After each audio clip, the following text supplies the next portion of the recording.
Hello, everybody, and welcome. I'm Jeff Adams from the Icebox Radio Theater. Can you hear me okay? It's always an issue. That's Gavia's going thumbs up or turn it up? Thumbs up. Fantastic. Well, welcome to our annual show. We're going to be doing 3 mystery plays tonight. It's a mystery how we got the show in without bad weather, but here we are. I think we have at least 90 minutes of clear skies ahead. I want to remind you, it looks like, let's see, is the Covenant Church here with root beer floats? Yes, I see Elaine. No? Maybe. There might be root beer floats over there in the, what? There are root beer floats, free root beer floats available from the Covenant Church over there, as well as some market things.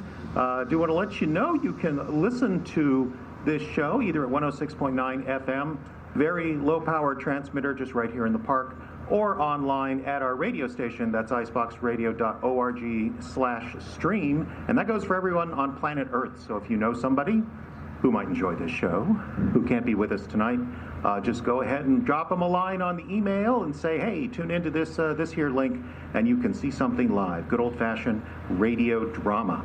3 shows tonight, 2 old-time radio recreations, and 1 original premiere. We're going to be doing Nero Wolfe, The Case of the Vanishing Shells, as well as Candy Matson, The Insurance Crash, and of course, Lance Manley, Library Detective, returns with the book drop Bank Job. Now, let's meet our players this evening.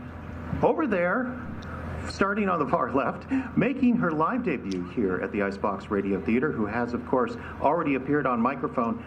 We have rotating librarians at the moment because Carice is here for this show.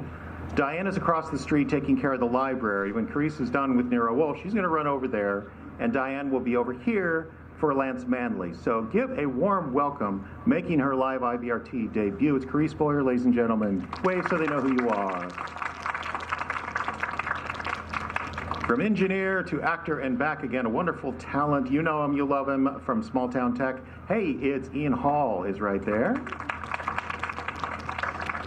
You might ask, why do we keep doing Nero Wolfe? There he sits, Justin Kapla, with the most amazing Sidney Greenstreet impression we've ever heard.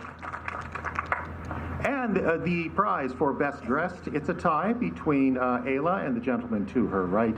Caleb Silvers, ladies and gentlemen, otherwise known as Lance Manley, Library Detective. And next to him, the before-mentioned Ayla McIntosh, making her debut as one of the most beloved old-time radio detectives, Candy Matson. It's Ayla McIntosh once again. El Presidente, the President Low these many years. Tonight he is Archie from Nero Wolfe, Jim Yunt, ladies and gentlemen.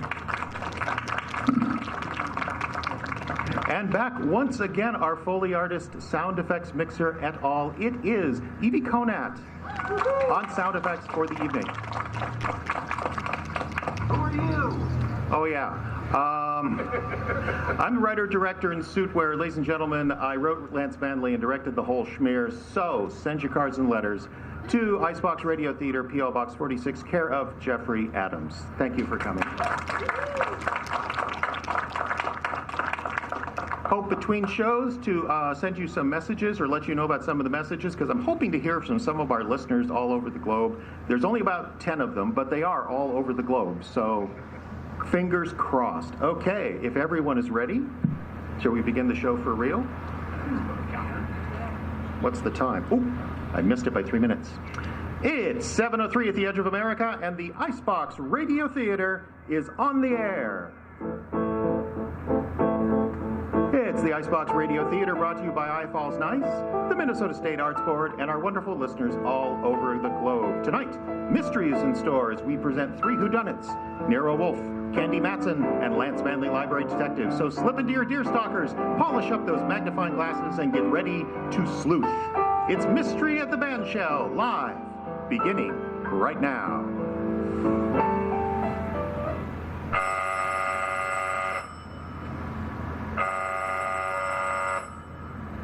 Ladies and gentlemen, the ringing of that phone bell means mystery, adventure.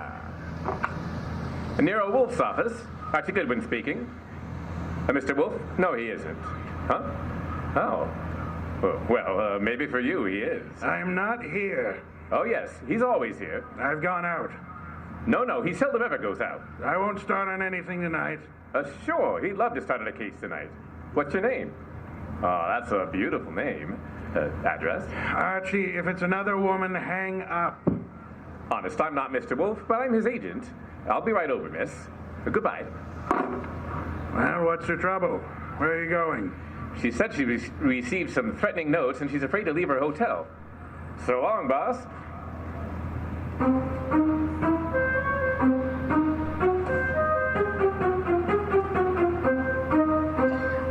Ladies and gentlemen, it's that genius who's the bulkiest, the bawdiest, most ponderous, and most brilliant detective in the world.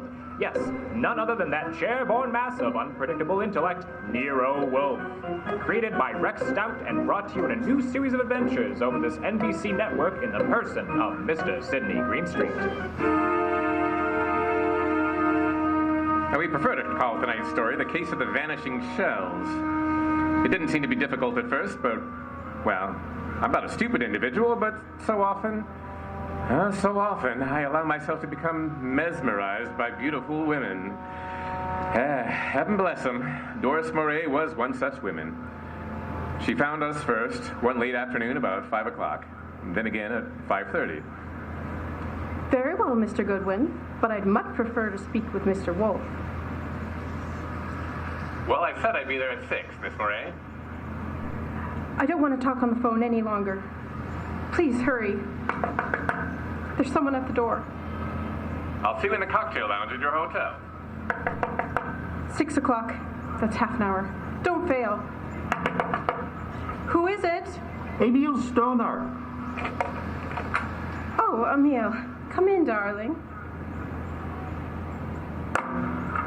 You got my call, darling? Here, let me take your briefcase. I'll just put it here on the piano, Doris. I'm terribly upset about these threatening notes, darling. I know it's upset you too, but I'm determined to find out who it is. I'm not going to let them bluff me out of my first chance to play a star part in one of your shows. But look, Doris, there's that other part. Other part? Is that all I mean to you? What can they divulge that will harm us? What? Well, several things, and I can't afford to. I mean, You're frightened, Emil. Doris, I'm going to give the star part to Paula. Paula? You've been divorced for 4 years. Well, Why? It's because that I feel She can play the part better. Is that what you're going to say? Well, I can act rings around her. Now, look, Doris, I know this is a big disappointment to you, but that's just the way it is. Get out! Get out! Go across the hall to Paula. Give her the part. Louse up your show. She and that playwright of hers. Get out, Emil. But, Doris, you must... You frightened little... Get out!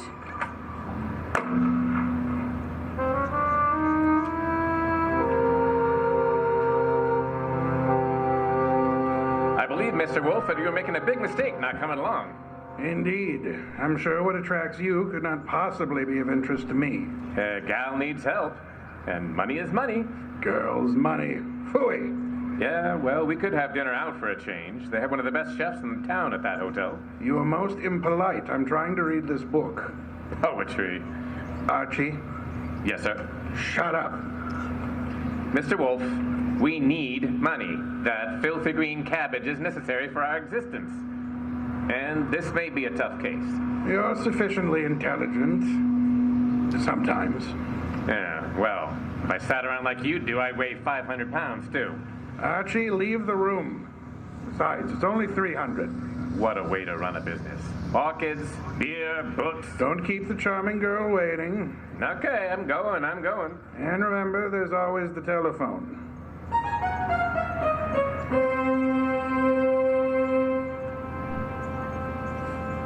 Thank you, waiter. Good evening, Miss Moray. I'm Archie Goodwin. Well, I didn't expect... I mean, please, sit down. I think I should explain the absence of Nero Wolfe. You see, there's so much of him that it's not too convenient to transport it about. I do all the outside work. And I'm sure you do it well, Mr... Well, some women call me Mr. Goodwin. Some call me just plain Goodwin, but, Yes? well, but the unattached call me Archie. Hello, Archie. Splendid. I'm glad to hear it. Now, we can get right down to the nasty old business that's troubling you, Doris. First, here's the $500 retainer.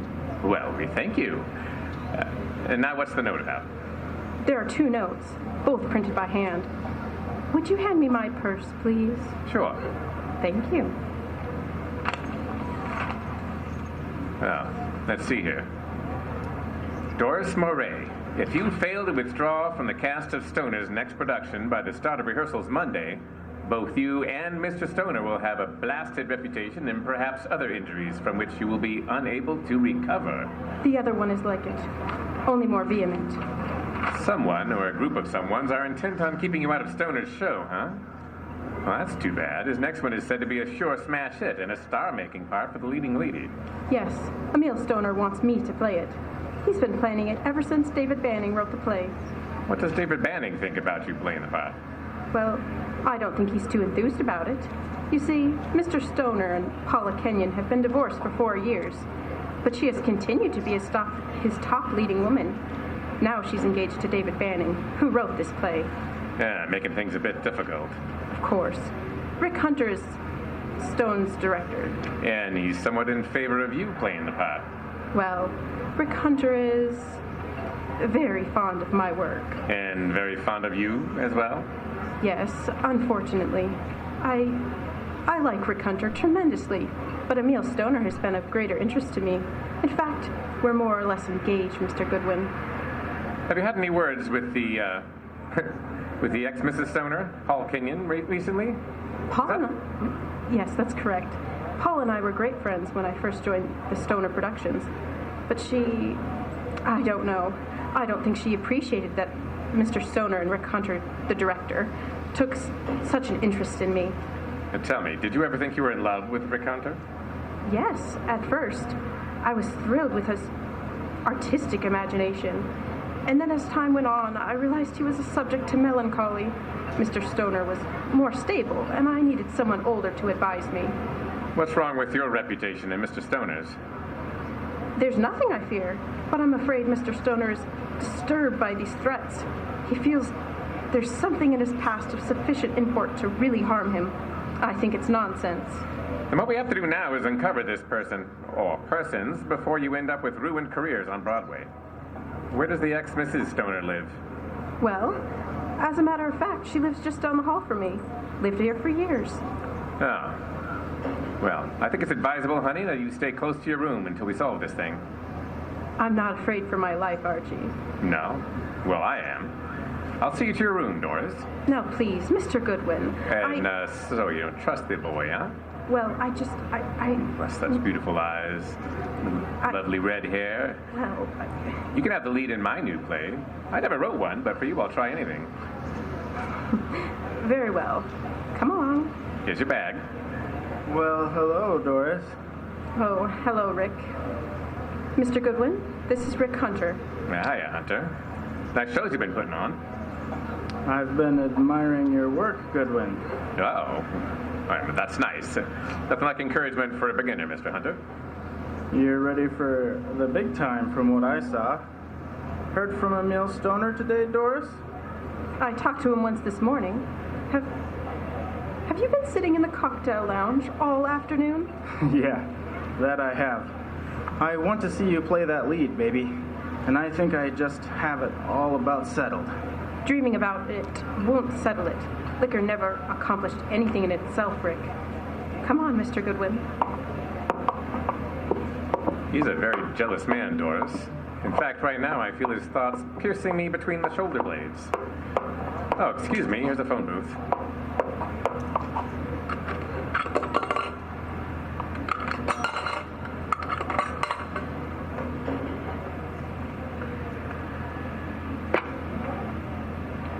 Yes, Archie? How'd you know it's Archie? I deduced the time was exactly right for you to call. I wish you deduced it was time to earn some money. Is it a worthwhile case? Well, she's a beautiful redhead, and, That, of course, makes it very worthwhile. yeah, well, I got a $500 retainer. Phooey. A pittance, and probably all you'll ever get. Well, what do you mean by that? She's probably guilty. Now, look here, boss. She's the victim. She received notes threatening her reputation and her health if she plays the star part in Emil Stoner's new production. Also, they threaten Emil Stoner likewise. The playwright, David Banning, is engaged to Paula Kenyon. Incidentally, she lives at the hotel too, just down the hall from Doris. I remember. And the playwright wants Paula Kenyon to play the part. Well, Archie, you have only the beginning. It's probably too late to prevent whatever's going to happen. Like what, for instance? Have you found a body yet? Call me after you've found the body. What body? There's no body. There will be, Archie. There's always a body where you're concerned, either a beautiful body or a dead one. Goodbye.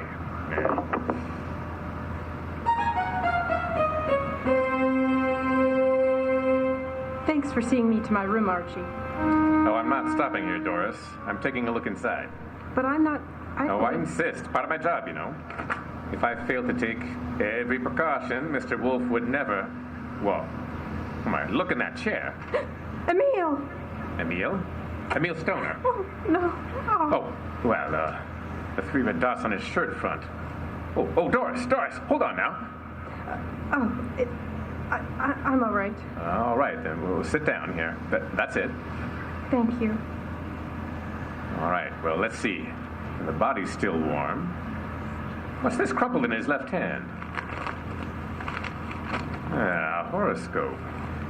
Between the fingers of his right hand, an unlit cigarette monogrammed PK. Paula Kenyon. And his horoscope is from March. Something picked up from your desk here? I don't believe in astrology. Huh. And where'd you get this cigarette with Paula Kenyon's monogram? Poor Emil. Poor Emil. I didn't believe anyone would really harm us. Why was I so stubborn? When did you see him last? Shouldn't we do something? Call the police? No, not yet. When did you see him? I saw him this morning. I'm so shocked, I can hardly think clearly. Doris? Yes? There's a briefcase on top of the piano over there with a newspaper on top of it. What? Oh, yes, there it is. It's Emil's. He must have left it here this morning. And that's strange. Emil Stoner was bald, but, well... But what? It's just, I'm sure he's a man who always wore a hat. But I see no hat. He must have come up the elevators when I went down to meet you. Who would know he'd come up here? The director, Rick Hunter, said he'd been in the bar all afternoon. What was that thing he said? He thought he had everything just about settled? Oh, no. Rick couldn't. Oh, Mr. Goodwin, I couldn't believe that he would... I could believe anything about anybody. I learned that the hard way. In my book, everyone's guilty until proved otherwise. Even you, baby. What? Even you. Yeah. The Herald Tribune newspaper. Are you sure you haven't seen him since this morning, Doris? What are you doing? Absolutely nothing. Someone came in and shot him. Call the police. I insist. Maybe... What? Maybe I did leave my door unlocked. Why would I do that? He couldn't have opened the door otherwise, could he? No.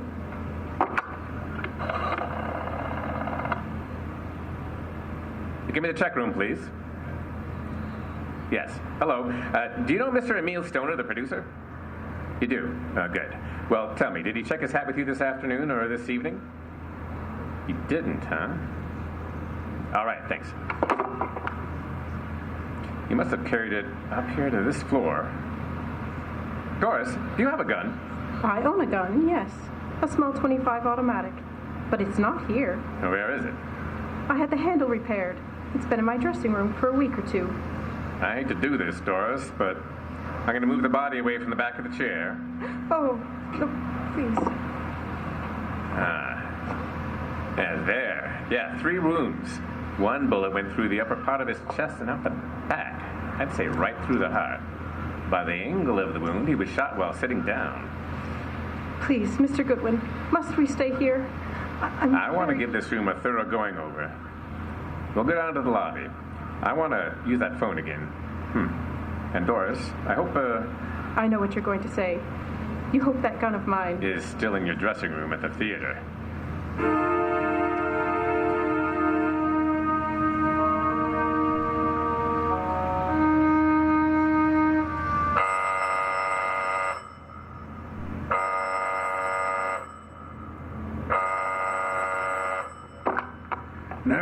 Speaking. Oh, Mr. Wolf, may I have your autograph? I'm taking a correspondence course on how to be a detective, and I think you're a wizard. Oh, so kind of you to say so. I would be just thrilled to have your autograph on the bottom of a paycheck. Why are you calling from a phone booth? What? Who said I was? It's obvious. There's no room tone reverberation. Well, you shouldn't have to ask. You know everything before it happens. You found the body then. Happened just before you got there? Oh, now look, I took the girl up to her room to be sure it was safe for her to go in, and then... Okay, well... And there, sitting in a big leather chair, was Emil Stoner, shot 3 times with a small caliber gun, dead about an hour. One shot went through the body from the upper part of the chest through the middle of the back, therefore he was shot while sitting down. The killer was standing, right? I'm listening. Alright, well, his left hand was clinching a horoscope folder, and between the index and second finger of his right hand was an unlit cigarette with a monogram on it. PK. Emil Stoner is bald, but there's no hat in the room. However, on the piano was his briefcase, and on top of it was a 4 o'clock edition of the Herald Tribune. Better look in the briefcase, Archie. No weapon? No weapon. But Doris Moray says she owns a 25 caliber automatic, and it's in her dressing room at the theater. Also, she claims she hadn't seen Stoner since this morning. You found no empty shells about the floor? None. What did you do with the bullet? What bullet? The one which passed through his chest and into the back of the leather chair. Are you there? Boss, I'm a very stupid fella. Stop bragging. The bullet. Boss, there ain't no hole in the back of the chair. I just realized it. Maybe he was standing up? No, then the killer would have had to been on stilts. Archie, let us pretend, only pretend, that you're very observant. Now proceed to Paula Kenyon's apartment just down the hall and see what she knows without divulging the fact that Stoner is dead. And look sharp. Yeah, my gears must be slipping. Archie, do you know what great event will be celebrated tomorrow? Yeah, my birthday. What'd you get me? Cuthbert's Correspondence Detective Course in 4 easy lessons. Goodbye.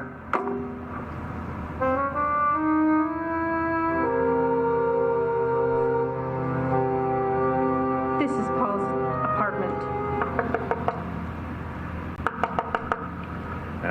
No answer. Let's see if it's open. No one inside. Come on in. Now, if anyone walks in on us, just say we found the door open and came in to wait. That's the truth, isn't it? Yeah, that's right.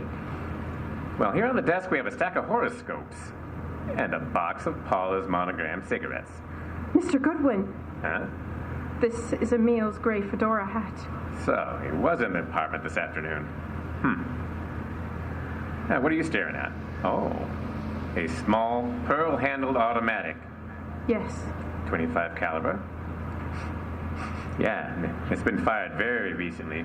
We won't touch it now. Does it look like yours? Archie, it is mine. Your initials? I phoned old Mr. Jenkins, the stage doorman at the theater, to look in my dressing room.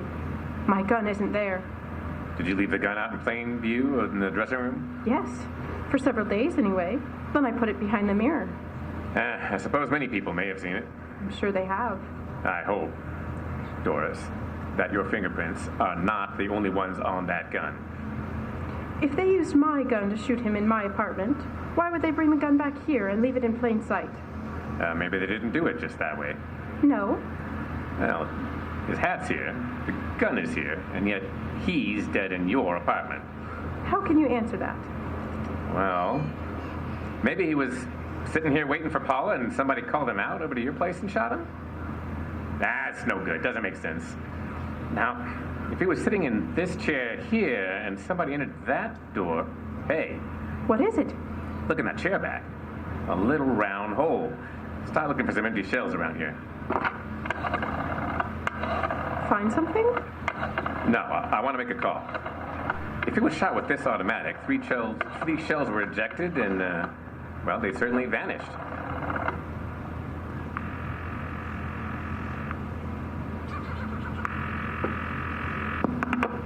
Narrow Wolf speaking. It's Archie. I'm at Paula Kenyon's. She's not here, but I found Stoner's hat, a stack of horoscopes on the desk, a box of her monogram cigarettes, and a 25 automatic, which belongs to Miss Moray, recently fired, but not an empty shell in sight. No blood, but a small hole in the back of the chair near the desk. Doris Moray is with me. Have her call Inspector Kramer and tell him about the body. Have ballistics check the bullets with the gun. And the bullet in the chair back? Did you find anything in Emil Stoner's briefcase? Well, yes, I found this. Never mind. Bring the girl here at once. Okay, boss. Say, don't you think I ought to wait here for Paula Kenyon? Oh. Uh-oh, here she is. Bye, boss. Bring her along, too, if you can. Goodbye. Hello, Paula. Well, Doris, what are you doing here? I wasn't aware that I left the door unlocked. It seems to be contagious this evening. I left mine unlocked, too. Hello, David. Miss Kenyon. Mr. Goodwin. Hello, everyone. Hello. Nice to meet you. Archie, this is David Banning, playwright. How are you, Mr. Banning? How do you do? I've heard all about your new play, and I wanted to meet you. Doris thought you might be over here, and, well, the door was ajar, so we just Just walked in. I hope you don't mind, Paula. Certainly not. I'm used to people just walking in. Well, we were here a while ago, then went down to the cocktail lounge for a little while. When does your play open? Or have you cast it yet? Mr. Stoner handles that part of it. Are you a prospective investor, Mr. Goodwin? No. I've had a number of flings in the business. As a matter of fact, I expect to see Mr. Stoner tonight. You do? Tonight? Here? I don't understand. What's this fencing all about? Doris, you're not just visiting me. We've hardly spoken for... Oh, Is that your gun, Miss Kenyon? it's yours, Doris. Yes, that's right, Paula. It was in my dressing room. When did you see Mr. Stoner last? I haven't seen him today. I had lunch with him. Why? What hat did he wear at lunchtime, Mr. Banning? Why, the gray fedora. How did it get here? That's Emil's. What is this? What are you two doing here? Where is Emil? Come on. Cut up the melodramatics. Mr. Stoner is dead. He's dead. Paula. And without any further explanation, I shall have to ask you all to accompany me downtown. Police? If you please.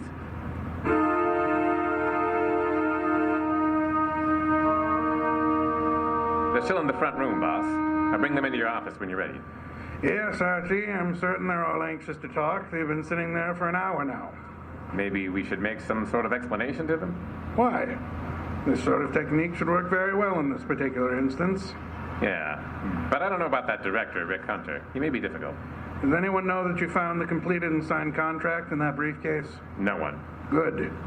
Now we have the threat notes, the contract, the afternoon paper, the briefcase, the fedora hat, the gun, no ejected shells, the horoscope, the cigarette, and the two chairs, one with a small hole in it. Come in. Inspector Kramer at last. What have you? Well, we've been over every inch of that place. Didn't find a single empty shell. There were 2 bullets in the body, one of which passed through him into the chair back in Paula Kenyon's place. They were all 3 fired from Doris Moray's little automatic. Any fingerprints on the gun? None but Doris Moray's.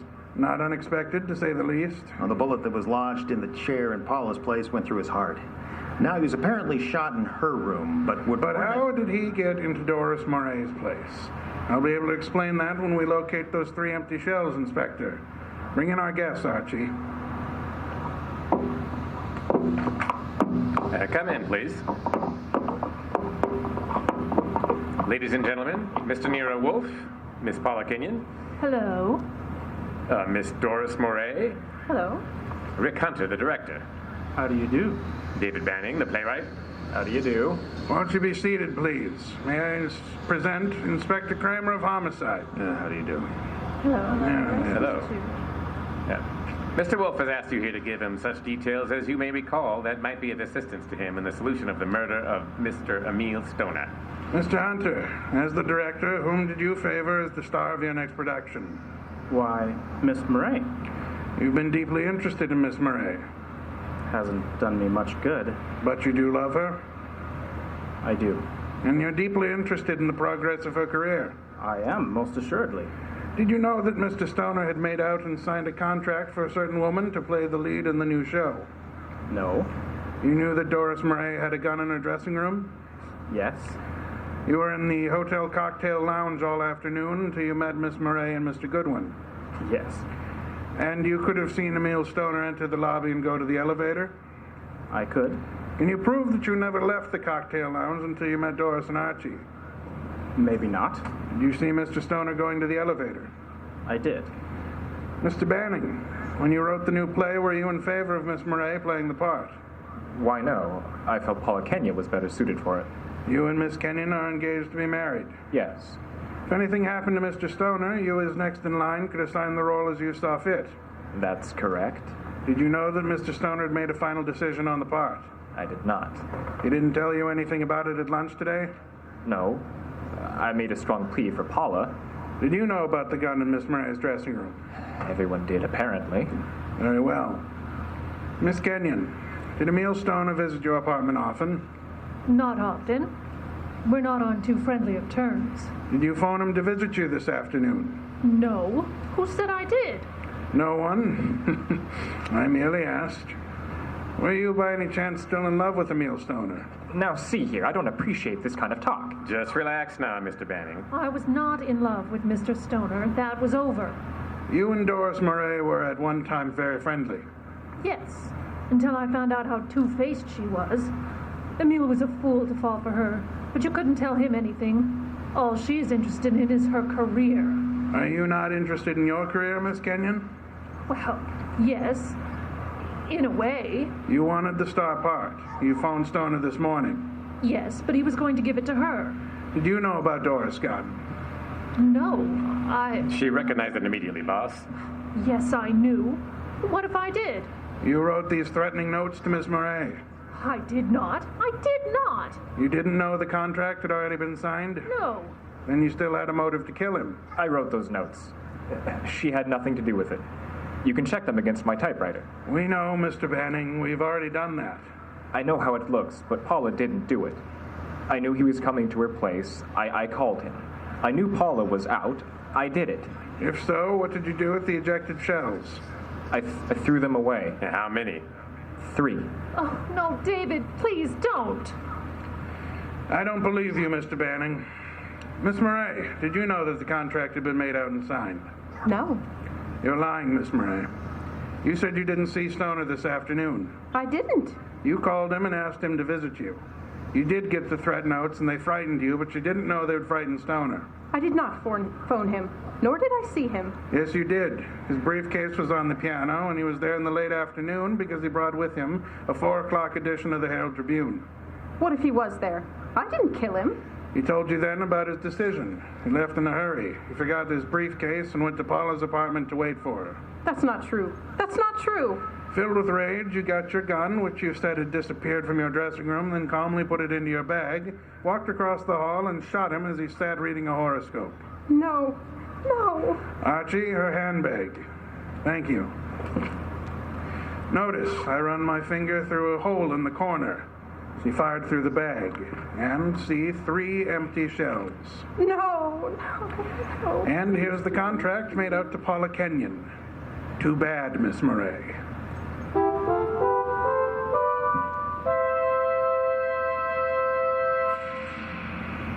Well, that's a good day's work, boss. Some beer, Archie? Right. Say, tell me, how did Stoner, if he was shot in Paula's room, get back into Doris's room? She couldn't carry him. Oh, no, Archie, that's not too difficult. He walked. Shot through the heart. Impossible. That's a fallacy, Archie. Official medical records show that people have walked a block or more in such circumstances.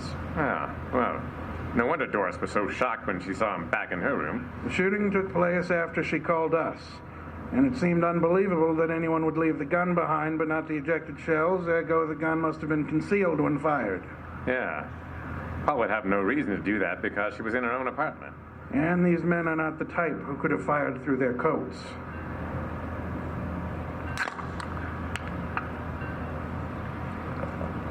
Well, boss, it's midnight. It's another day. And I'm a year older. Yes, and here you are.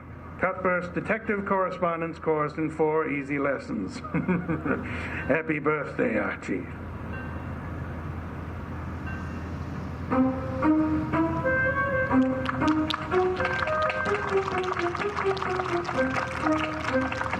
This has been Nero Wolf, the Case of the Vanishing Shells, from the new adventures of Nero Wolf, presented here by the Icebox Radio Theater. Your players this evening were Carice Boyer as Doris Murray, Jeffrey Adams as Emil Stoner and Inspector Kramer, Ayla McIntosh was Paula Kenyon, Caleb Silvers played David Banning, Ian Hall was Rick Hunter, and starring Jim Yunt as Archie, and Justin Kapla as the one, the only Nero Wolf. Our sound effects artist was Evie Conant. The Case of the Vanishing Shells was originally part of the NBC program The New Adventures of Nero Wolf, produced by J. Donald Wilson based on characters created by Rex Stout. This episode originally aired on February 2nd, 1951. Tonight's production was produced and directed by Jeffrey Adams for the Icebox Radio Theater, which is solely responsible for its content. Icebox Radio Theater makes no claim of authorship for its players. Well, that's our first of 3 plays this evening, ladies and gentlemen. Looks like the weather is clearing. Give us a minute to reset some script and whatnot, and we'll move on with Candy Matson in a case called The Insurance Crash. And you will see the most interesting sounding airplane in the history of radio. We'll be back in just a minute.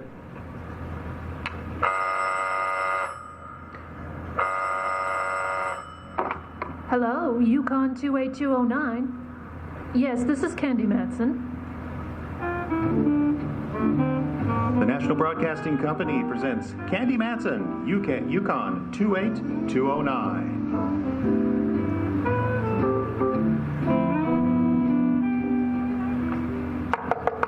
Oh, just a moment. Oh, people can barge in on you. Where's that robe? No, not that robe. Well, it's better than nothing.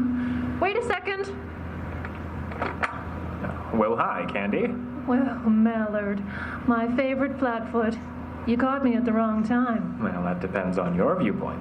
Shall I leave? Oh, no, come on in. What brings you up to Telegraph Hill, Mallard, dear? Why you? Oh, an interesting subject. Care for a drink? No, I'm on duty. You mean I'm being honored with an official call? Oh, sort of. Well, in that case, you can leave. Seriously, though, Candy, you can help me if you're willing. Well, the mountain coming to the mountain. Oh, you're not so large. Well, now you can leave. Only kidding. Here's the pitch. An acquaintance of mine, Gordon Ayers, has a little problem on his hands and needs your help. What is this? Don't get excited, Candy. He's an insurance adjuster for an aviation outfit here in San Francisco. A couple of months ago, a guy and his wife took off in a private plane from one of those little airports down the peninsula and crashed. She burned to death. Ayers investigated and okayed the claim for a rather fancy amount, but his company doesn't like it. They think the crash was legit. It gets interesting. He has to prove he was right. He came to me and asked us to verify the facts, but we're the San Francisco police, and that's out of our jurisdiction. So I mentioned you. He wants to meet you and have a little talk. If you can get the guy out of the suit, there's a nice little hunk of cabbage in it for you. Mallard, I'll take it. But there's something phony. How do you mean, Candy? Well, this is the first time you've ever given me a helping hand in my private eye. Oh, well, could be there's a reason. Could be a reason why I'm going to take the case, too. Must be the rabbit in me. I love to nibble on large hunks of cabbage.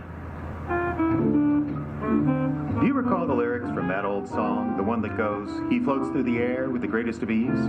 Well, that's what happened to Candy Matson, one of San Francisco's better-known private investigators. She found herself floating through the air all right, but not with the greatest of ease. As a matter of fact, it was one of the most hair-raising experiences this gal detective ever ran into. Well, why go on about it? Here she is to tell you about it herself. Well, that's the way it started. Inspector Ray Mallard, an old friend of mine. And that's all I can call him, darn it, an old friend. Dropped by and insisted I meet one Gordon Ayers, an aviation insurance adjuster. 2 things induced me to take the deal. Mallard's big spaniel-like eyes and the money angle. It was right after Christmas and I was a bit short. Mallard left, and I took the slip of paper with Ayers' phone number on it, cozied up with Alexander Graham Bell, and doodled with the dial.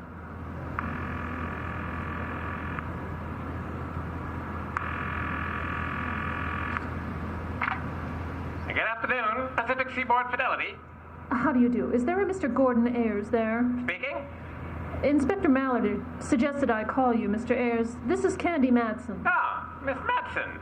Happy to know you. I imagine Mallard explained my dilemma. Not in detail, no. Well, the situation is quite complicated. I was wondering if we could meet and discuss it at length. Can we get together this afternoon? If you say so, yes. This is of utmost importance, Miss Matson. All right. You call it, Ayers. Splendid. I'm just leaving the office now. I have an appointment down the peninsula in an hour. Do you have a car? Yes, I do. Could you meet me at the San Mateo Airport, Cranston Flying Service? That's okay. About an hour and a half? Hour and a half. Fine. Goodbye, Miss Matson.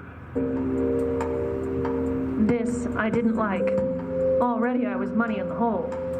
San Mateo Airport, right on the water next to Bay Meadows, separated by the highway and a couple of salt marshes. Why should I have to meet the guy down there? Oh, me. Well, I drove down to the San Mateo Airport, found the Cranston Flying Service building, and got out of the car and waited. It was a nice afternoon, so I stood watching some of the planes take off and land. Pardon me, you aren't by any chance? No, of course not. No, I'm not by any chance. I'm Candy Madsen. Are you Mr. Ayers? Oh, that's right. I didn't expect anyone quite so young. Well, did you want to talk, Mr. Ayers, or just stand there like a sea bass out of water? Oh, pardon me. I expect to talk, of course. By the way, have you ever flown? On commercial airlines many times. Why? Would you like to take a little hop this afternoon? What's that got to do with why I'm here? Plenty. It'll give you a picture of what I'm up against. In what do we fly, and who's going to be our guardian angel? And we'll probably fly in that Cessna over there.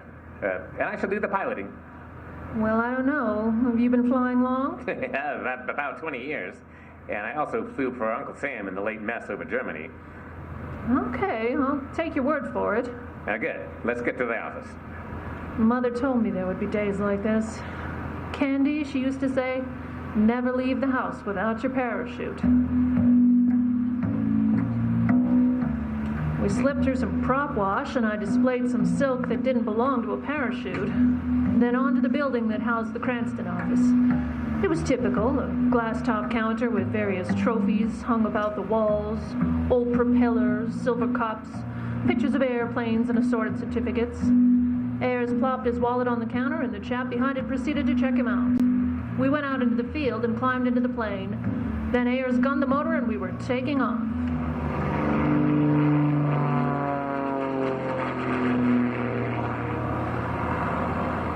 This is all very cozy, Mr. Ayers, but what's the idea? Oh, there's a very definite reason for it, Miss Matson. Do you see that tower down there? Mm-hmm. No, that tower down there, toward Redwood City. Oh, yes, I see it. And that's where we're going. About a mile east of that, there's a private airport run by a man named Folger. We're going to simulate a landing in that field. I'm still not with it. I want you to notice all the physical qualities of that field as we come in for a landing. Notice the boundaries, the hazards, and the amount of free space the plane has, especially a light plane. You make me feel like a later-date Nellie Bly. Okay, Mr. Ayers, let's go. I'll watch. Fascinated as I am by flying, I started looking around. The lower end of the bay on our left, the skyline on our right, bustling peninsula directly beneath us. I was shocked out of my reverie when the plane turned on its side and we cut sharply to our right and out over the bay. I thought Ayers had lost control of the ship, but no, it was just a routine bank. Then another bank right, and we were nosing down toward airfield, down in front of us.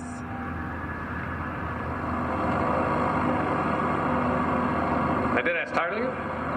A little. I'm all right now that I know we're not playing tag with gravity. All right, I'm going to cut the throttle now and nose in for a fake landing. I'm glad you told me. I'll know how to behave. Keep your eyes open, Miss Matson. You see any high-tension lines around the airport? No. Any fences, highways, or other obstructions? No, I don't. All right, now look, this is a normal landing. Uh-huh. If I were to set the plane down here, I'd be about a mile from the waterfront, and then if I taxied about the usual amount, I'd be up by those hangars. See any problem about that? None that I can see at the moment. Well, look carefully. See anything at all? Anything? Nope. If I didn't know better, I'd say we were in the Sahara. Okay, good. All right, I'm going to give her the gun.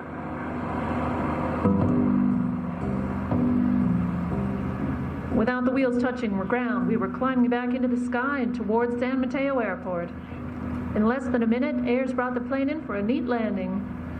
We were over a very dry martini at a little spot next door. All right, we've played charades long enough, Mr. Ayers. Cut me in on the plot. It's merely this. The man who owns that airport, Folger, was out flying with his wife one afternoon. Brand new plane. They came in for a normal landing just as we did. As far as I can make out, the plane nosed over and caught fire. He escaped. His wife didn't. As the adjuster on the case, I voted straight accident and asked my company to pay the claim. And they didn't like the idea? Nah, you know how insurance companies are, Miss Matson. Naturally, they'd have to be suspicious, but in this case, their fears are groundless. Mm-hmm. And what about Folger? Where is he now? Still running the airport. Now, let's get down to cases, Mr. Ayers. Just why did I get the free plane ride this afternoon? Well, I've known your friend Mallard for some time. I wanted him to sign the affidavit saying the field is perfectly safe for normal flying. But he wouldn't do it. Naturally. Yeah, naturally, being with the San Francisco police. Then he suggested you. I have to have some licensed representative of the law's signature in order to clear my neck with my company. Today, you saw the field for yourself. Will you sign it? Whoa there, boy. Hold on a minute. Feather your prop. You mean you won't sign it? I didn't say that, but I don't say anything until I read the fine print. Not even for my pal Mallard. I'll tell you what I'm going to do now. I'm going to leave now, after I have another olive and whatever comes with it, and I'm going home. I'll call you tomorrow afternoon, and then we can... But Miss Matson, I mean, you have to... Don't start to argue, Mr. Ayers. After my second olive, I can get a bit stubborn. This got wilder by the moment. I was supposed to sign an affidavit clearing this joker on the basis of a 30-second buzz over a cow pasture? Oh, no. I wasn't going to get caught with my flaps down. Not for Mallard or anybody. I drove home to my penthouse on Telegraph Hill, dished up a warm tub, some warm soup, and some warm blankets, and then blacked out for the night. In the morning, I drove over the California street near Old St. Mary's. I wanted to see a good luck piece of mine, Rembrandt Watson.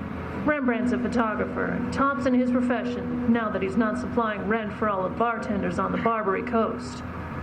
Candy, my lily, greetings. You know, if I was a GI, I'd slug you for that. How are you, Rembrandt? Strictly très bon. That's French. That's your opinion. And that's English. Oh, Dove, you look as well scrubbed as Mount Babel after a fall rain. Well, there's a romantic parallel. What brings you out this lovely day? Well, this lovely day. How would you like to go for a little drive, Ducky? Oh, let's see. I'm supposed to have tea with Diogenes Murphy, the honest Irishman. Oh, but he'll understand. Yes, I'd love it. Where are we going and why? San Mateo. And for why, I don't know. Well, that's San Mateo for you. Anyone else going with us? Nope, just the two of us. Good. Then I shan't have to ride in the tunnel. Wait just a moment, Dove. I'll set up Henry me Great Dane with a brisket or two, and I'll be right with you. Rembrandt fed his monster. We piled into the car and whisked off to San Mateo. On the way down, I tried to plot a course of action. It wasn't easy. As my friend Ayers had said, the airfield was free from flaws, and where do you go from there? I was soon to find out. Is this our destination, Dove? That's right. Arid little spot, what? Yes. Reminds me of a recruiting poster I used to see for the Foreign Legion. Come on, Rembrandt. I want you to see something. What's that, Dove? The other side of this hangar over here. What's over there?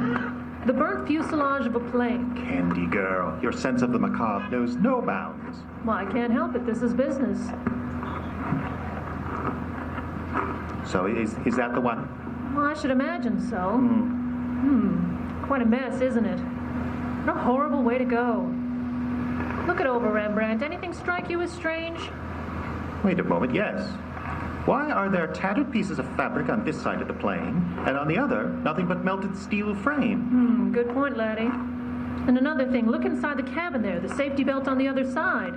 Intact. So it is. And I should sign affidavits yet. Wait till I see that Mallard. Pardon me, was there something you wanted? How do you do? I don't like his looks, Candy. Did you want to ride? Is that why you're here? We have Cubs, Cessnas, just about anything. Oh, no, nothing like that. Well, what is it? I have known this airport, and I don't like people poking about. The owner. Then you must be Mr. Folger. Yeah, that's right. Who are you? Santa Claus. A little late. Come on, Mr. Folger, let's go into your office. I'm sure we have a lot to talk about. Folger led the way, and we went into a little Quonset hut kind of building that served as the airport office. There were no trophies here, nothing but bareness. On one side was a pot-bellied stove, and on the other a mangy-looking parrot inside a cage. Folger motioned to us a couple of farmhouse chairs, and we sat down himself in that one that swiveled. Now then, what's all this all about? Well, I'm Candy Matson. This is my friend, Mr. Watson. I see. I'll be frank with you, Mr. Folger. I'm working with Mr. Gordon Ayers with the Pacific Seaboard Fidelity Company. What? That's right. And they're holding up payment of your claim until Ayers can get a signed affidavit verifying his judgment. What the? Fidelity. Oh, pay no attention to him, Miss Matson. That fool parrot picks up anything you say. I must admit, this is somewhat of a shock. I thought it would be. Is there anything you can do to help me? Pictures, diagrams, anything like that? Well, I got a complete file, including a newspaper photograph of the crash itself. May I see them? Newspaper. Quiet, you idiot. Quiet, you idiot. Yeah, you can see them. I keep them in my apartment in the city. If you care to drop by this evening, I'll show them to you. Good. Suppose you give me a call when you get into town. Candy Matson, Yukon 28209. I'll write that down. Candy Matson. That's right, Polly. NC 98012. I said quiet. One day I'll wring that blasted bird's neck. The only reason I keep her around is she belonged to my wife. I'll call you this evening, Miss Matson. We left the place, got back into the car, drove down the road, and ducked into a little clump of trees, well hidden. Rembrandt looked at me as if I was losing my mind, but in about 10 minutes we heard the sound of a car coming from the airport. It roared past us, and at the wheel was Folger. That's all I wanted. I drove us back to the Quonset hut, fully expecting the place to be locked tighter than a drum, but it wasn't. The door was wide open. What's the idea, Candy? I'm not sure, Rembrandt. It's just a hunch. Open that door, though. It means we're going to have to work fast. Work fast at what? My telephone number is Yukon, not NC something or other.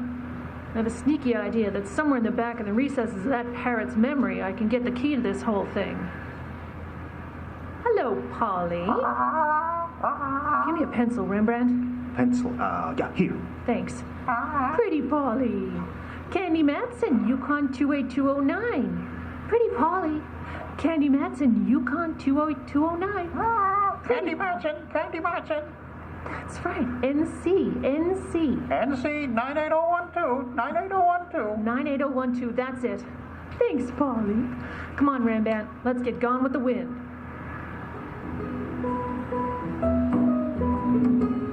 I left Rembrandt off at Diogenes Murphy's place on Van Ness Avenue and drove downtown. Ran into a present-day miracle by finding a place to park. Then took the elevator up to the offices of Pacific Seaboard Fidelity Company. I spotted Ayers' office and walked in. Well, Miss Matson, sit down. You're as good as your worth. Thanks. Got anything for me? I may have, but first I want to know if you have anything for me. A little piece of information you've been holding out from your own company, for instance? I don't quite understand you, Miss Matson. Well, I'll come to the point then. How in the name of Kitty Hawk could you possibly pay a claim on that wreck at Folger's Airport? The plane was obviously only burned on one side, the passengers, and also the passenger's safety belt was still intact, tightly fastened. Well, you're a suspicious little thing, aren't you? Well, just like the insurance company. Well, honestly, I made the same mistake myself. That fuselage you saw was a training plane. It cracked up on a routine flight. No one hurt. The plane in which Mrs. Folger was killed was sold for scrap a week after my formal investigation. Well, looks like I pulled the trigger on the wrong target. Well, that's all right. As I said, I made the same mistake myself. However, I don't think it was advisable to go down there without consulting me first. Oh? Folger called me on the phone right after you left. You've given him a fine case of the jitters. Look, Mr. Ayers, I operate in my own manner. If I saw reason to give Folger's cow pasture the once-over, that's as it should be. And if that isn't agreeable to you, you can get yourself another girl. Oh, now, wait a moment. I'm sorry. You can continue doing as you are. Well, good. Naturally, you want to be thorough about this thing, and I can't blame you. Right. Well, now then, what's next, Miss Madsen? Well, offhand, I really don't know. I'll call you first thing in the morning. The first thing in the morning. Fine. I knew what the next step was, but I wasn't telling Ayers or anybody. This was more than just working for a commission. I felt I was onto something now, and I was going to follow through. I called a friend of mine at an aviation insurance brokerage and got enough night work to keep me going until next St. Swithin's Day. Took my material home and started in. It was a history of every fatal plane crash in the United States for the past 10 years. About 11, I fixed some coffee. About 2, I started to nod and pinched my cheeks and snapped out of it. About 4, I had some more coffee. At about 7, just as the sky dawned red, streaks across the bay, I found what I wanted. Exactly what I wanted. I didn't tie it together yet, not all of it, but the knot was now begun. It only needed a little tightening. I stretched out on the couch, set the alarm for 9, and woke up right on schedule. Once again, I got Ayers on the phone. Pacific Seaboard Fidelity, Mr. Ayers speaking. Good morning, Mr. Ayers. This is Candy Matson. Good morning, Miss Madsen. How do things look? Well, if you're referring to me, awful. I've been up all night. By the way, I wonder if we could make that flight again. Flight? Yes, over Folger's Airport. Only this time I'd like to make an actual landing. Why, sure, that can be arranged. And I want Folger to come with us. I want him to describe just what happened as we go along. Yes, this morning, okay? The sooner the better. I'll call him right now, have him get a plane ready. I'll meet you at noon. Now I had to work fast. I called Mallard, explained the situation, and he agreed to get one of his radio technicians to come along with me.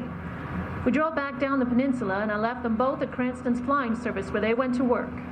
Then I continued on to Folger's Airport. It was a little before noon, and Folger had the ship on the runway, warming it up. Hi there, Mr. Folger. Have you seen anything of Ayers? Yeah, he's in the office. He'll be right out. Come on, you can get in. Okay. Here comes Ayers now. Here, I'll help you get in. Okay, thank you. You can sit up front and I'll be back here. All right. Right on time, I see, Miss Madsen. Yes. Got the plane all gassed up, Folger? Yeah, all set. Well, I guess we can take off. Here we go. Now then, Miss Madsen, what's your plan? Just do what you did before. Circle out over the bay, then come in for a normal landing. Okay, I'll bank her here. Fine. Now, is there any way for Folger to take the wheel? I beg your pardon? I said, is there any way for Folger to take the wheel? Why, no, I don't think so. He's back there. That's because he can't fly. Isn't that right, Mr. Folger? What's she talking about, Ayers? I don't know. She must be out of her head. I'm not taking any chances with her. I'm going to set the ship down right now. The way you set it down with Folger's wife in it? So she burned beyond recognition? Why, you would. I can get the whole story, Ayers. Look at Folger, white as a sheet. You ready to talk right now, aren't you, Folger? Yeah, I'll talk. I'll tell everything. Including the story about the same kind of crash in Toledo, Ohio? All right, you two, don't move. I assure you this gun's very deadly. You, Folger, open the starboard door. Go on, open it. You don't know what you're doing. Ah, yes, I do. And neither one of you are going to live to tell about it. Go on, Folger, get up by the door. No, please, don't. You don't need... What a fine rat you are, Ayers. You're next, Miss Madsen. Just a little too smart for your own good, aren't you? I should have known better than to use a dame as the fall guy. Go on, stand up by the cabin door. Sure, okay. I'll stand up by the cabin. Well, Candy Girl, let's see you get yourself out of this one. Oh, I hope Mallard's still listening on this mic. Mallard! Mallard, you big dumb cop, can you hear me? I can hear you, Candy. What's wrong? Oh, I had to tap Ayers over the head. What do I do now? I don't know how to fly this thing. Wait a minute. I'll put Cranston on. This is Cranston. Listen carefully. Take the wheel and hold it in the middle. Get your nose up a little. That's it. How am I doing? Fine. Now look down at the horizontal bars at your feet. press the left one ever so slightly and turn the wheel left at the same time. Like this? Keep your nose up. It's just above the horizon. That's it. Keep it there. Better. Now straighten both the bar and the wheel. Slowly. Slowly. Got it. Now you're headed towards San Mateo Airport. Now try to drift off to your right a little using the opposite technique. Better? You're doing fine. Hang on, Candy, you're doing great. Now look for the protruding gadget on the right side of the dashboard marked throttle. Push it in about a third of the way. I'm falling. Ballard, I'm falling. No, you're not. Just do as I say. You're coming in for a landing. Now don't move the wheel or the bars until I tell you to. Well, the ground's coming up awfully fast. You're coming in just right. Get ready. Pull back the wheel just a little. No, not too much. That's it. Okay, now, ride it on in.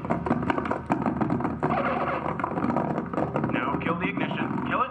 Turn off the key. Oh, Candy, you made it. Candy.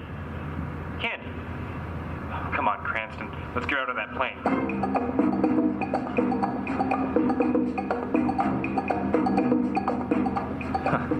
Well, you all right, kid? Yeah.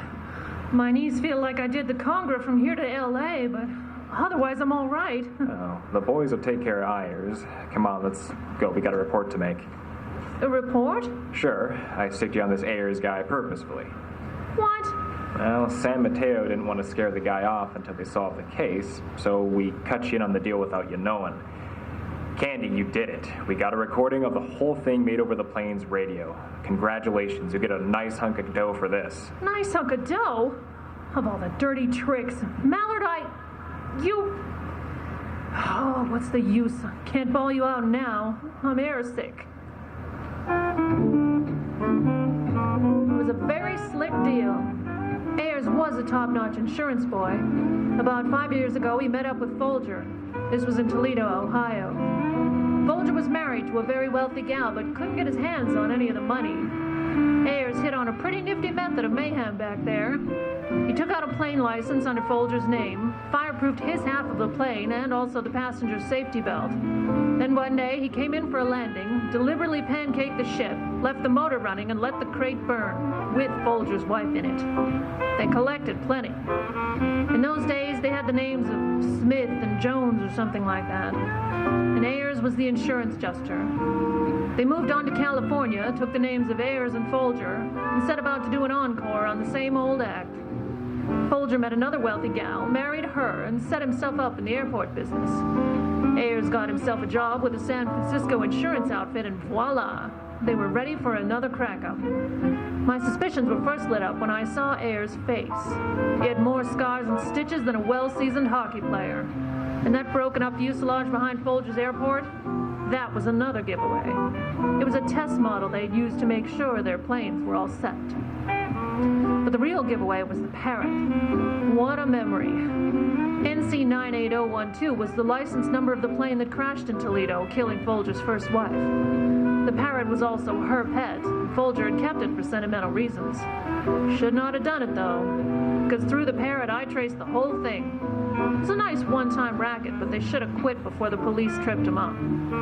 Oh yes, Ayers was convicted, and Pacific Seaboard Fidelity rewarded me quite handsomely.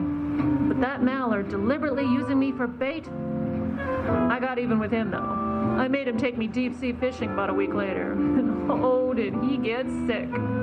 Seasick. And I just stood there and laughed and laughed.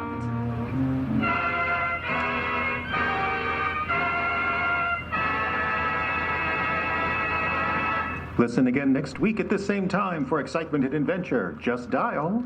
Candy Matson, Yukon 28209. This has been Candy Matson, The Insurance Crash, a recreation of a classic old-time radio script written by Monty Masters. Our program featured Caleb Silvers as Detective Mallard, Jeff Adams as Rembrandt, Jim Yunt as Gordon Ayers, Justin Kapla played Folger, Ian Hall was Cranston, and starring Ayla McIntosh as Candy Matson, Private Eye. How about a big hand for Airplane? She can do it all at the sound effects table. Eden Conant, ladies and gentlemen. Candy Matson, The Insurance Crash, was originally aired over the NBC network on January 2nd, 1950. Tonight's production was produced and directed by Jeffrey Adams for the Icebox Radio Theater, which is solely responsible for its content. Icebox Radio makes no claim of ownership for this play. Give us just a minute or two to reset sound effects and scripts, and we'll be back with Lance Manley, Library Detective. Too Bright, the only reading aid regulated by the Geneva Convention, presents Lance Manley, Library Detective. There's a million crimes in the Naked City. Not all of them as glamorous as bank robbery, but then again, neither is doing security at the local public library. My cross to bear lo these many years. Normally my beat is wrangling crooks over the fine limit or giving the bums rush to politicos having loud debates in the periodicals room. But one time, regular old FBI jurisdictional crime came to our fair library, and it involved the even fairer visage of Nora Diamond, cataloger. Interested? Stick around. I'll open the Lance Manley casebook and read you a chapter. We'll be back with Lance Manley in just a moment, but first, friends, have you committed the sin of allowing darkness into your life? Well, then maybe what you need is to see the pages of your Bible or other reading material under the pure white 50 million candle power white light of a book lamp from Too Bright, the only book light company included in Project Paperclip. Yes, with a Too Bright book lamp, the pages of whatever morally appropriate material you may be reading after church and before Bible study will send the words flying off the page and into your brain with a minimum of interference from the commie red world outside your door. Whether it's the Holy Scriptures, a biography of George Washington, or your gun manual, Too Bright is the right light for you if you want to see everything clearly and correctly. And now we return to Lance Manley, Library Detective.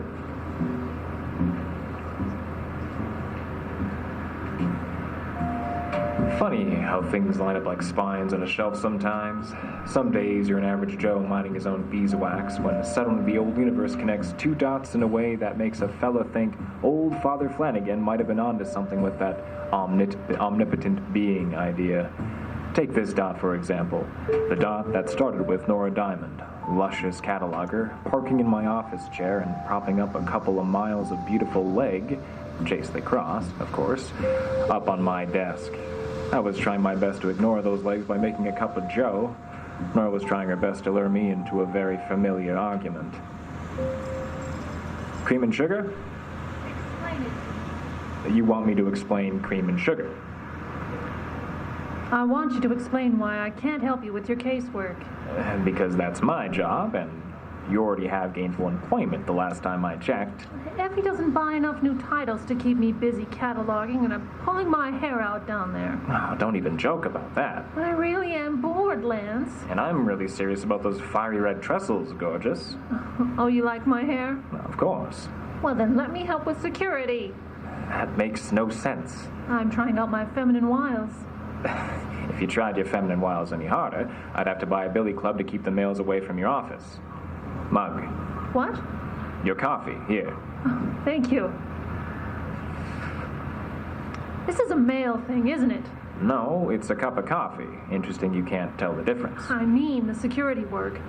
You're too insecure to take help from a woman. If that's the way you like it, sure. But if you're honestly interested in why... Yes, I am.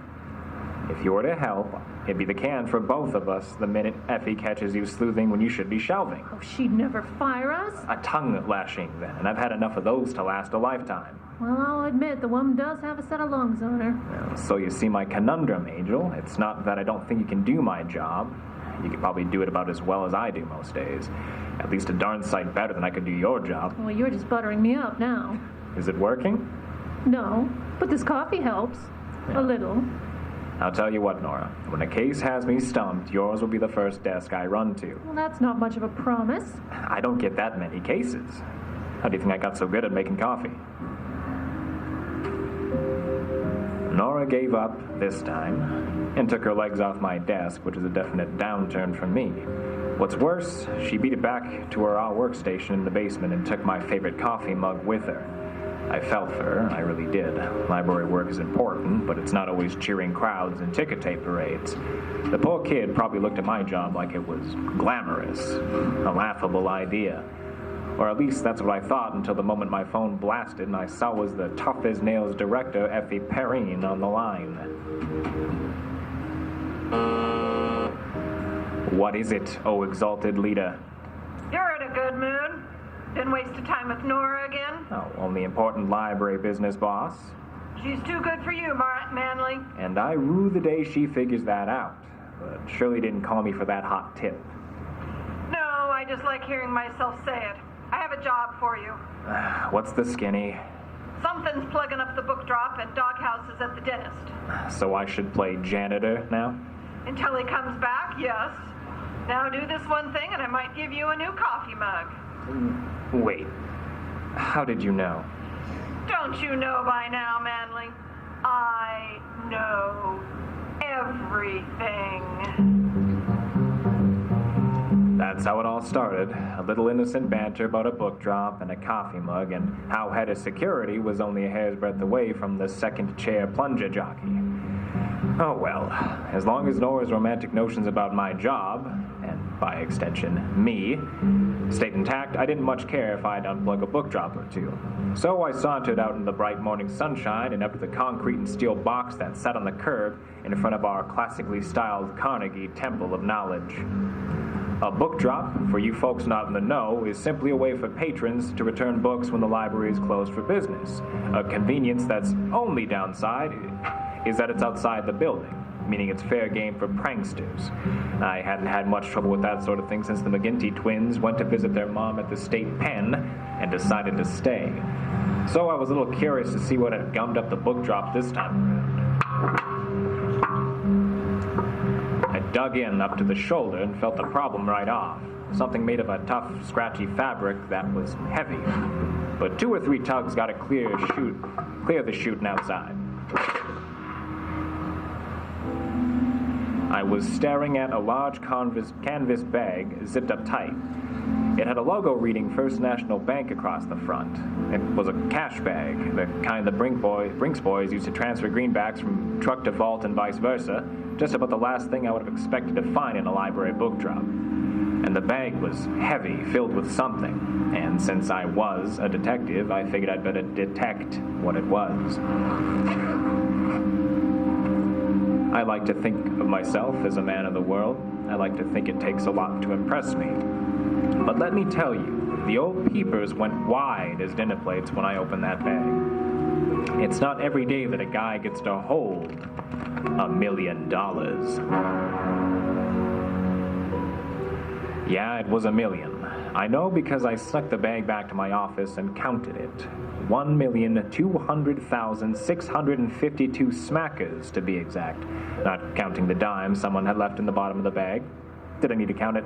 Nah.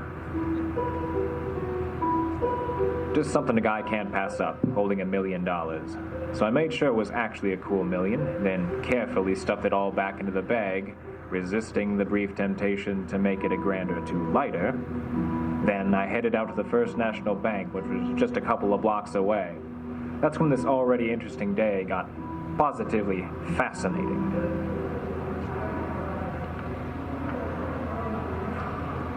Pardon me?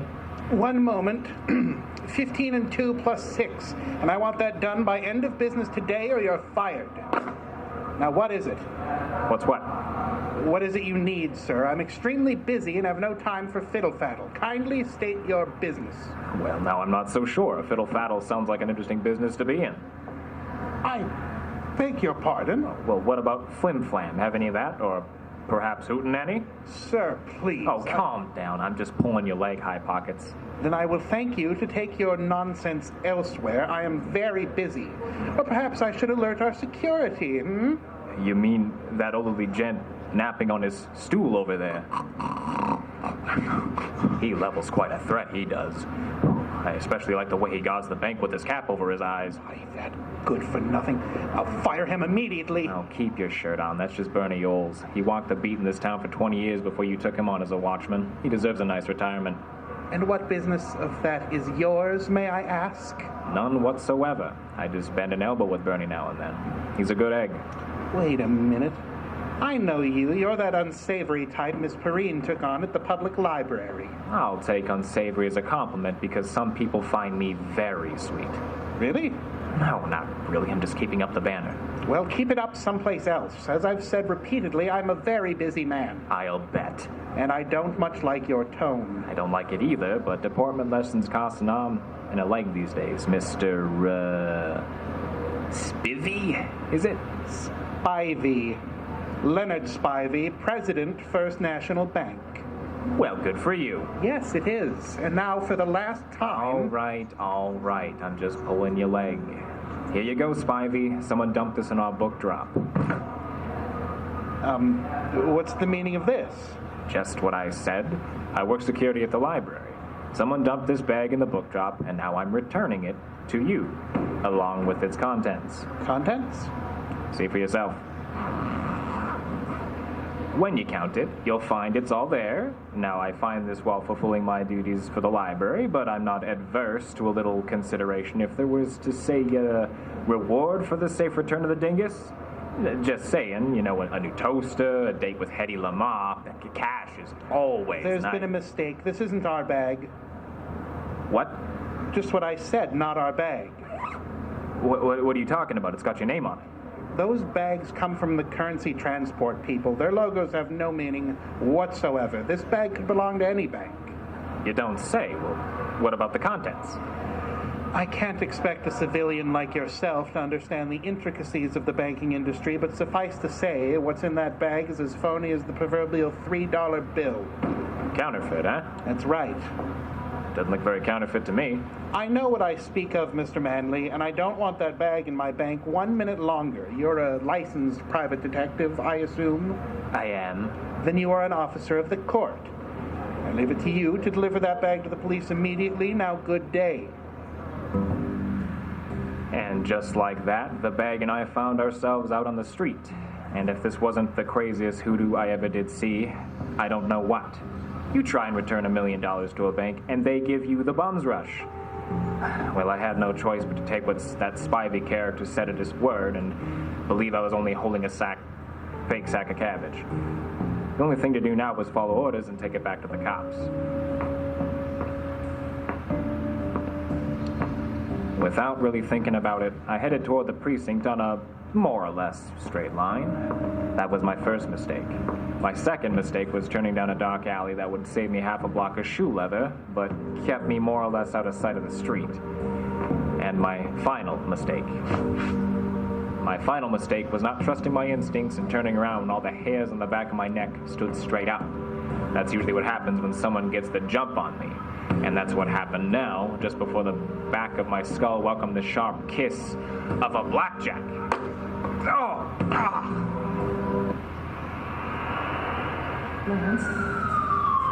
Lance, meet Nora Dunn. Lance, meet Nora Dunn. Lance, Nora Dunn.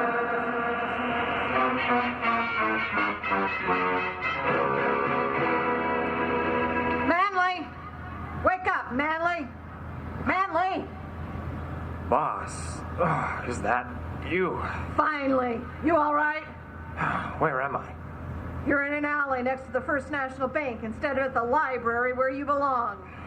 Gee, boss, don't get so sentimental. I'm all choked up. Can it, Flatfoot? You want to explain why you're lying in an alley like that? You drinking on the job again? Again? When have I ever had a drop while on duty? Then explain what you're doing here.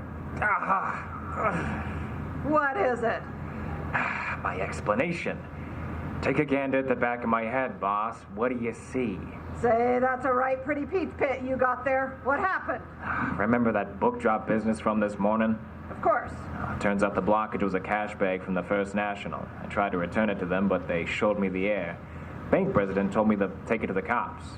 Was the bag empty? Well, that's the thing. It had $1 million cash inside it. The president here told me it was counterfeit. $1 million in counterfeit, eh? That's what he said. It looked pretty legit to me, and I think my friend with the blackjack agreed.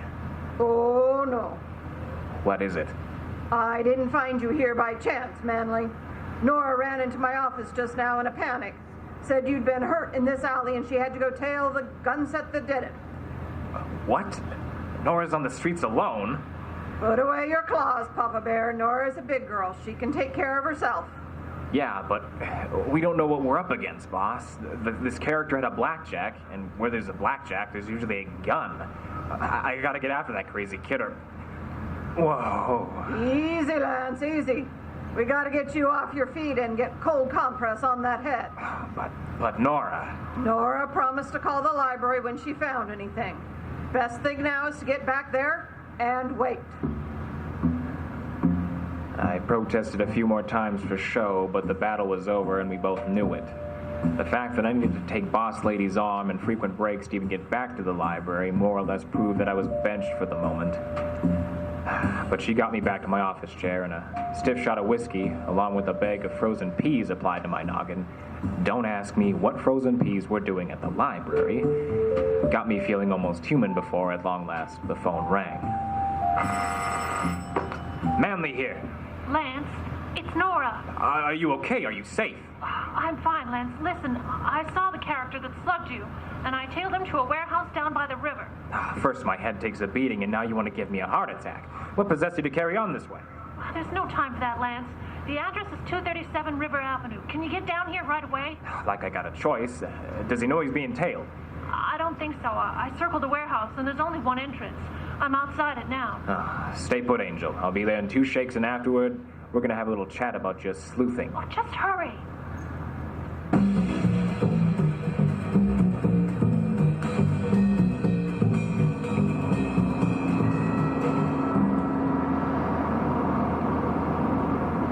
Psst. Lance, over here. Oh, it's good to see you in one piece, Angel. Oh, you too, Lance.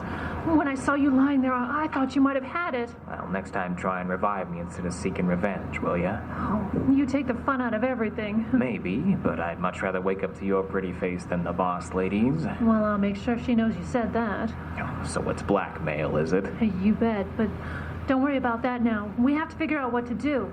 Okay, you saw one man go in, right? Yes. Any lights on in the place when he entered? No, it's been dark the whole time. Okay, so one entrance, one man inside, probably armed. Thanks, Angel. I want you to head to the cops and tell them what's happening. No way, Lance. I'm not letting you go in there alone. Angel, we've been over this. Oh, don't you angel me. That's a big warehouse, and you need a second set of eyes, especially with a head injury. Of all the stubborn females... All right, but when we get inside, you keep your eyes open and take cover behind something big. Look for a support beam, a crate, something that can take a bullet. You think he's armed? I'm not taking any chances. Lance! Oh, relax. This gun's mostly for show. I hope. Let's go, but slowly. First step, open this door as silently as possible. Silently, you said? Oh, just get inside. Who is it? Who's there? Oh, Health Inspector, we heard you might have some rats that like to steal things. Is that you, Manley? What in blazes do you want? You know this egg? Well, if I'm placing the voice right, yeah, that's Leonard Spivey, president of the bank. Yeah, this is Manley. You do a lot of banking in abandoned warehouses, Spivey? What? No, this isn't Spivey. Who's Spivey? Oh, give it up, Spivey. My operative saw you club me and tailed you here. Your operative? Baby steps, dollface. So bring out the bag and we can have a nice long talk. No. I've worked for that bank thanklessly for 15 years, and I deserve this. And no literary flatfoot is going to keep it from me. Don't be stupid, Spivey. There's only one door to this building, and we're between you and it. You and what army? Me and my favorite fullback, number 45. Oh, came armed, huh? It would be quite a worry if it weren't for this. Get down, Nora. Quit being so damn protective and plug that gunsel. I'm not going to throw lead his way if I can help it. I don't think he feels the same. All right, this calls for strategy. You wanted to be a detective. You got it. Here. You're giving me the gun? Get over in those shadows by the doorway and don't let him leave. Lance, I don't want to shoot anybody. You won't need to. I just need him distracted for a moment or two. Can you do that? I guess, but... Good. All right, Spivey, you win. We'll clear away from the door. Just don't shoot us. Gladly, Flatfoot. There's the door, but... Manley? Manley, where'd you go? This better not be a trick or I shall be forced to riddle you with bullets. Ha! Ran away, the coward. I knew those library types were all spineless. Hold it right there, Spivey. Who in the blazes are you? Oh, one of those spineless library types who happens to have a pistol aimed right at your heart. Now that makes two of us, young lady. What now? Count to 3 and see who's the better marksman? No. My job was just to stop you. Well, it doesn't need to end this way, you know. I have $1 million in this bag and a plane ticket to Mexico. I could be induced to take on a traveling partner. And why would I go with you? Well, for one, the aforementioned $1 million. And 2, it beats the alternative, which certainly results in one or both of us in the hospital, most certainly you. I'm an excellent shot. Oh, I have no intention of using this gun, Spivey. You don't? Then why do you even have... Oh.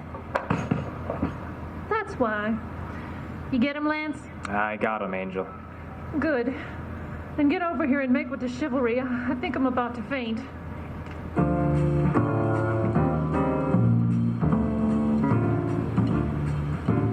You're darn lucky, Manley. I should fire you, putting my cataloger in danger like that. She wanted a gumshoe's life, boss. How come I don't get any tears of worry? Well, because you can take care of yourself, Lance. That and I can get a security guard anywhere. But good catalogers are impossible to find. Oh, is it just me or did it get a little chilly in here? Touchy. Why don't you warm up by giving me your report?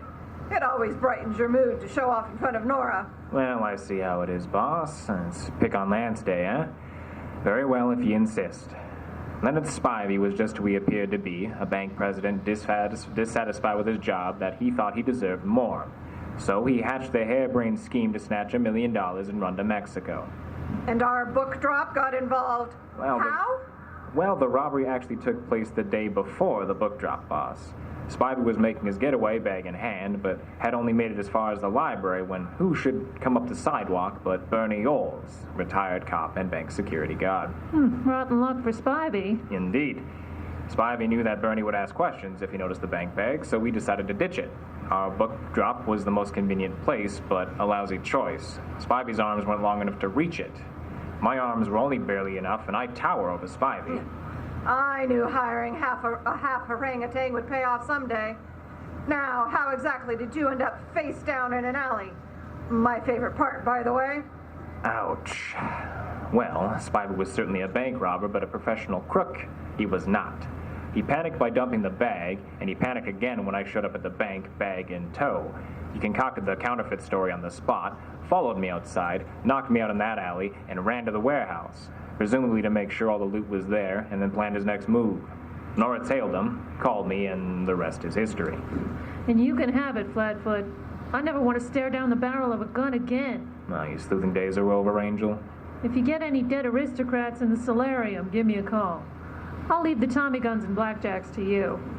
Speaking of blackjacks, want to explain to me how a bank president of all people came to have possession of one? Oh, well, that was my mistake, boss. A friend of the force told me that when they took Spivey into custody, they found he'd taken off one of his socks and filled it with 3 rolls of nickels. That's what he slugged me with. Oh, boy. Boss, you're smiling, and it's kind of disturbing. I got you now, Manley. I'll never let you forget the day you were knocked out by a dirty sock. Now, wait a minute. It's... The great Lance Manley, felled by hosiery. It wasn't the sock, of course. It was the... You see, the coins, they were inside. They were... I give up. It's okay, Lance. Yeah? How? Well, I bet if you ask nice, they might let you keep the nickels.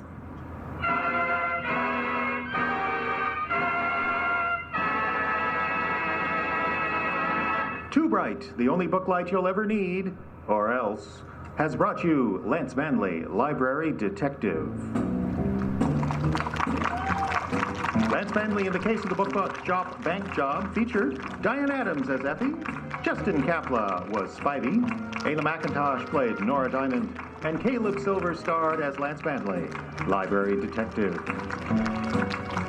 Case the Book Job Bank Job was written and directed by Jeffrey Adams, based on characters suggested by Thomas Perkins IV. Sound effects by Evie Conant all evening. Give her a big hand.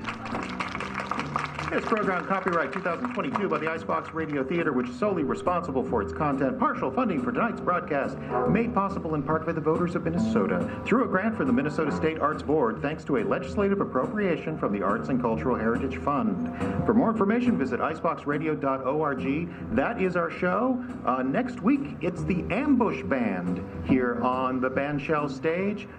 We're the Icebox Radio Theater. Good night.